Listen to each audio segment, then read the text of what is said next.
On behalf of Amwest Entertainment and Amwager.com, I'm Joe Christopher, welcoming you to the 2014 Dubai World Cup Carnival. And it would not be the carnival without the man on the other side of this shot. His name is Pat Cummings. He is incomparable, and he is Mr. Dubai himself. And Pat, 10 programs, 8 Thursdays, 2 Saturdays, 27 million bucks in combined purses, and wonderful wagering opportunities. There might not be many places on the earth where it's that warm, Joe, but I assure you the action is heating up in the United Arab Emirates with the Dubai World Cup Carnival. Very exciting. Can't wait to get started. Big fields, lots of action, and it all gets going on Thursday.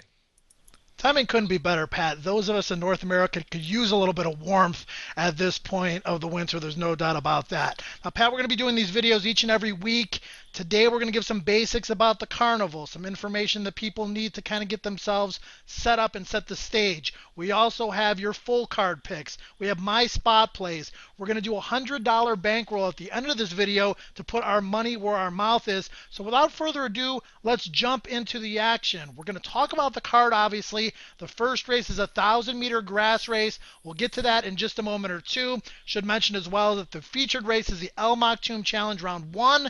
And for more information on all this, Pat, obviously this video is going to give you a lot of it, but there's a lot more to be digested. AmwestEntertainment.com for a whole heck of a lot of great information that can help you cash tickets. Yeah, lots of details, information, past performances for the North American players. There you go, a link to the Dubai Racing Comprehensive. That and at DubaiRaceNight.com. Combine the two, you're going to have a great resource for the next basically 3 months. So let's dive in.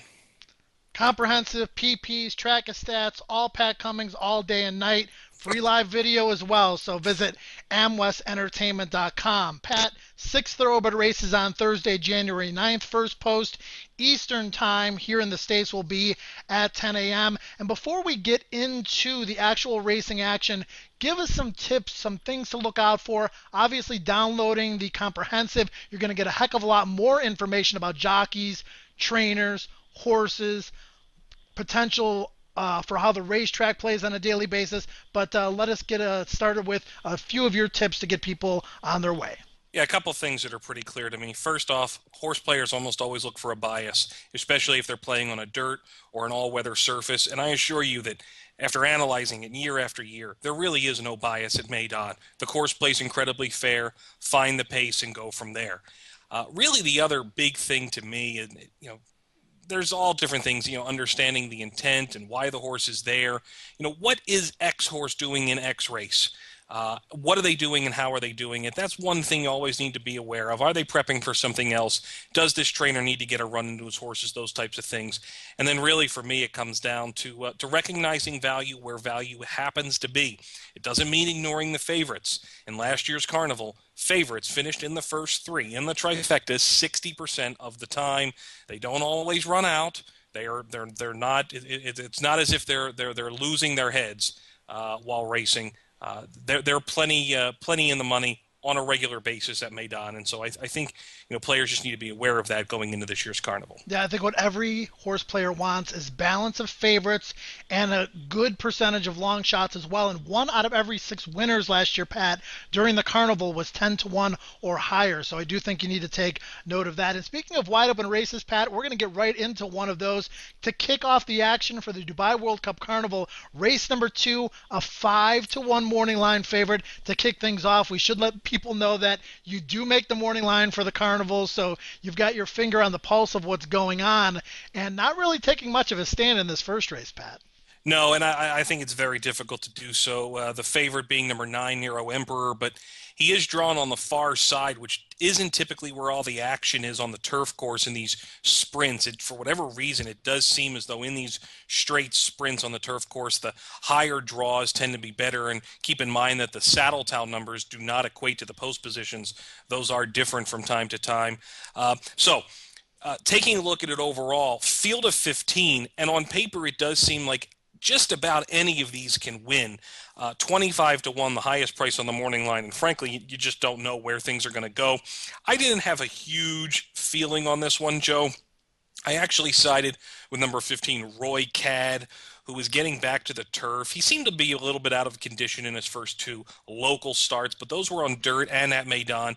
I'm taking a shot with him getting back on the turf. I know you were thinking elsewhere, though. Well, 15 to 1, you got a wide open race. You got the rail, a horse by the name of Fitchan. This horse won here basically 1 year ago, and he hasn't been seen since, but that was one of the better efforts of his career. He's good on grass, and I think you're going to get a good price. So watch the tote board, and most importantly, watch these horses in the post parade, especially the ones coming back off of layoff, to see what their level of fitness is. Joe, he was 50 to 1 last year when he won, too. So you would love that if it happened again. I certainly would. That'd be good for the bankroll. We'll get to more on that a little bit later on. But Pat, the third race brings us back to the Tapeta and a field of 10. We got a bunch of familiar faces from last year's Carnival in this race, plus the appearance of Transparent, who ran behind Will Take Charge in the Travers and Pennsylvania Derby. And I'm going to be completely transparent here, Pat. I'm not a big fan of that horse. I was a fan of him when he ran in the Travers, Joe, and he ran last and left me a loser at Saratoga. So it happens, and it's been known to. But look, the way that the market tends to play these races, they tend to make these types of horses favorite. And I really had to do the same when making him the morning line favorite, and did so at 2 to 1. That form is going to be very, very familiar to the North American players who approach the Carnival, and they draw the money. But I really am with you. I have to look elsewhere. This will be his first start against legitimate older company. There are a lot of different ways to go. There certainly will be plenty of attention paid to number 3, El Estrendoso. Let's go back and take a look at his last race. He had 2 races in the Emirates last year, both of them at the Carnival. And this one that we're showing you was him in the Maidan Classic trial, where he really runs well. This was his second start off of a very long layoff. He had come in from, I believe he had come in from South Africa.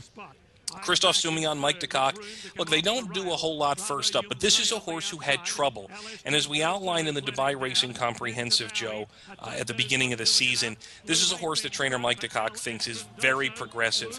And he underwent what is better known as the biggest equipment change in racing. He has been gelded. He was a ridgeling, and Mike DeCock thought that ended up causing some issues with him and his consistency last year. So they have gelded him. He comes back, truly a fresh horse. I think he might need this race, though, and he's stretching out on the Tapeta, where he really didn't run all that great, but I think it was somewhat excusable last year. So I'm not a huge fan of El Estrendoso.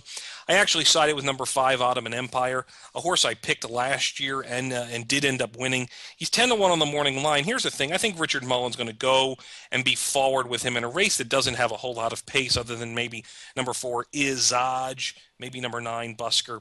I went with Ottoman Empire, probably a bit of a price to get us going on the Tapeta. Well, I read this comprehensive, Pat, from front to back.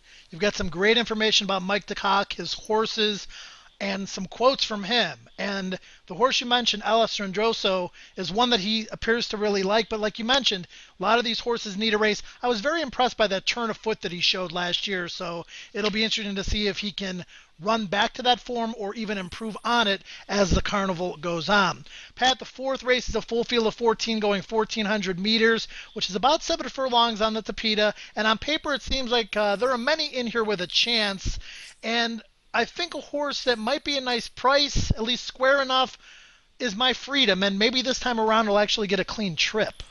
Yeah, look, we're dealing with another big field here. It's going to be 14, Joe. There are 4 reserves. But number 8, My Freedom, in his last race at Maidan here last year, on paper it doesn't look like it was a good performance. He finished 10th. But let's go back to it, and let's go into the stretch. Now, first off, he was the last horse out of the gate. He had a troubled trip from gate 14. He actually got to the inside, angled out, and in the stretch, he gets shut off really quite substantially here. He was not going to win that race, Joe, but I argue that he wasn't going to win it because of a very poor break. He normally races with greater prominence, but this to me showed he at least had some effort in the stretch and then had to completely shut it off.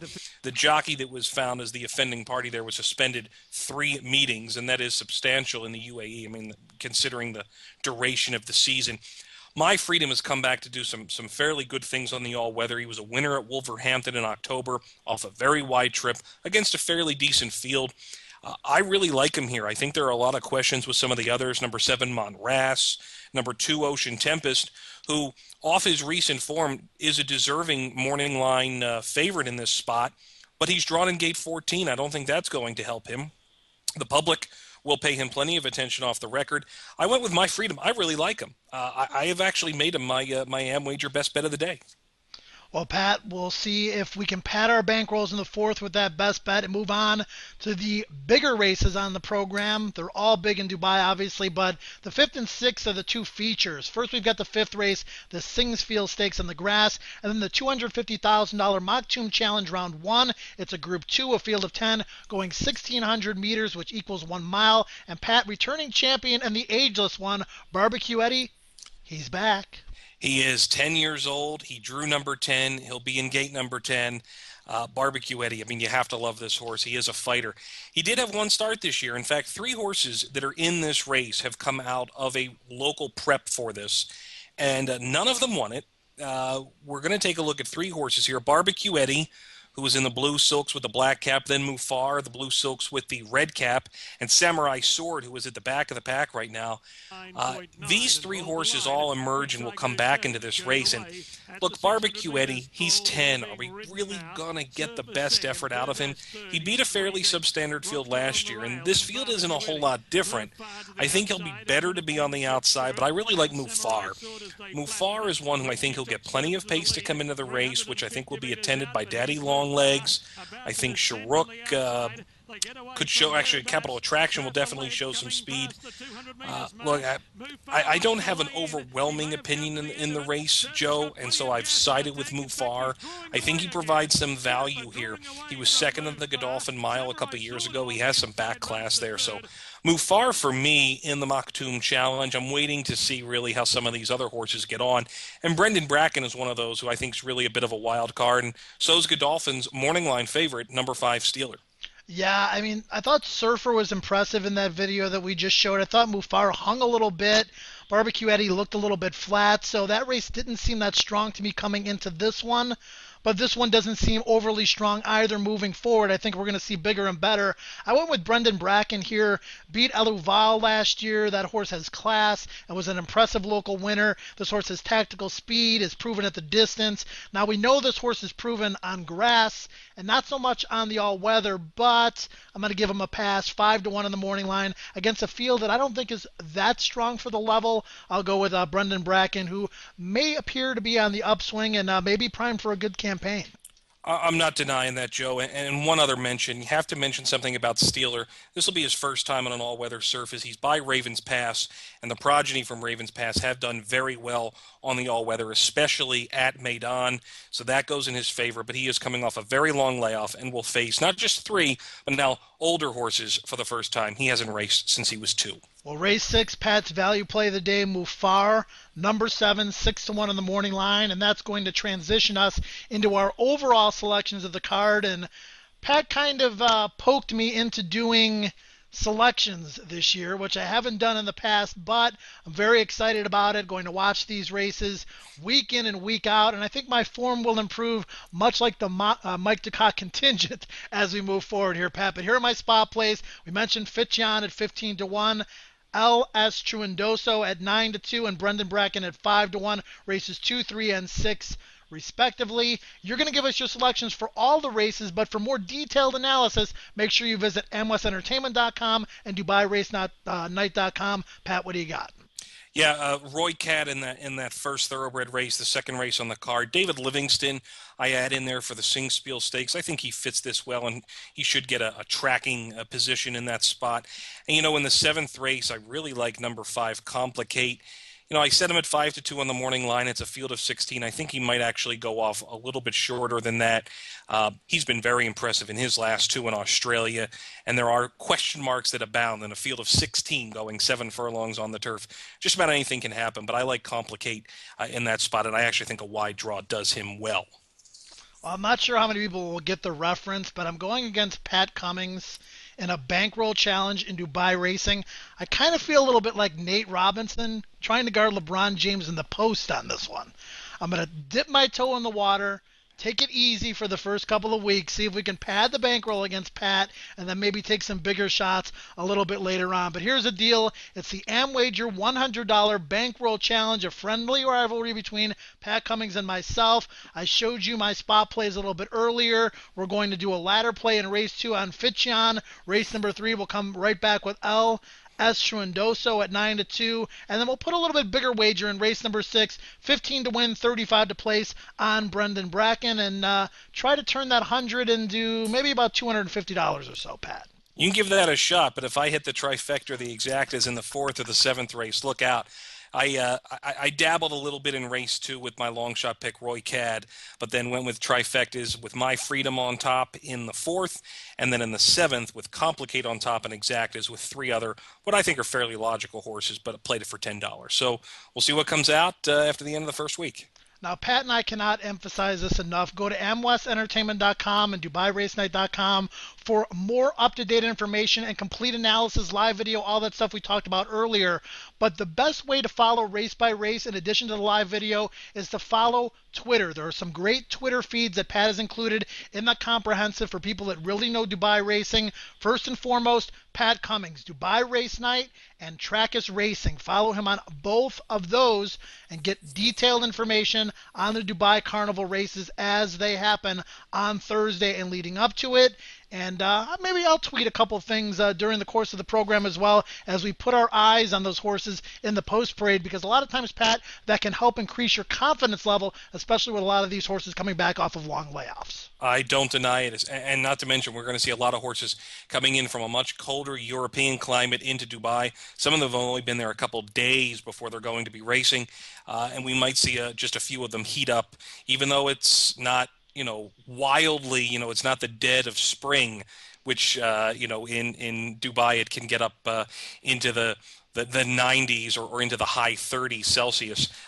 Not necessarily the case just now, but they're going to warm up when they've been coming out of the European climate. First post on Thursday will once again be at 10 o'clock a.m. Eastern Time. That'll be the first thoroughbred race. 6 thoroughbred races on Thursday for your wagering enjoyment. For Pat Cummings, I'm Joe Christopher. Enjoy the Dubai World Cup Carnival.